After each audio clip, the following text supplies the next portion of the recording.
ஆமை வீட்டிற்குள் வந்தால் என்ன நடக்கும்? நல்ல பலன்களும் அதிர்ஷ்டமும்.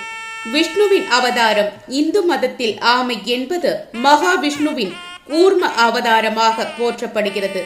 எனவே ஆமை வீட்டிற்குள் வருவது மங்களகரமானது, விஷ்ணுவின் அருளை பெற்று தரும் என நம்பப்படுகிறது. செல்வ வளம்.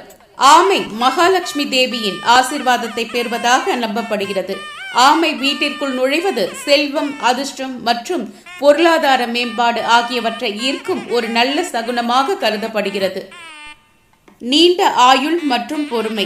ஆமை நீண்ட ஆயுளுக்கும் பொறுமைக்கும் அடையாளமாக இருப்பதால் இது வீட்டில் உள்ளவர்களுக்கு ஆயுள் பலத்தையும் நிதானத்தையும் அளிக்கும் என்று நம்பப்படுகிறது. பாதுகாப்பு மற்றும் நேர்மறை ஆற்றல். ஆமைகள் வீட்டின் பாதுகாவலராக பார்க்கப்படுகின்றன. அவை தீய சக்திகள் மற்றும் எதிர்மறை ஆற்றலை தடுத்து வீட்டில் அமைதி மற்றும் நேர்மறை அதிர்வுகளை அதிகரிக்கும் என நம்பப்படுகிறது. உங்கள் வீட்டிற்கு ஒரு ஆமை வந்தால் அதை ஒரு நல்ல சகுனமாக கருதி எந்தவித தொந்தரவும் இன்றி பாதுகாப்பாக மீண்டும் அதன் இயற்கையான இடத்தில் நீர்நிலைகளில் விடுவது நல்லது.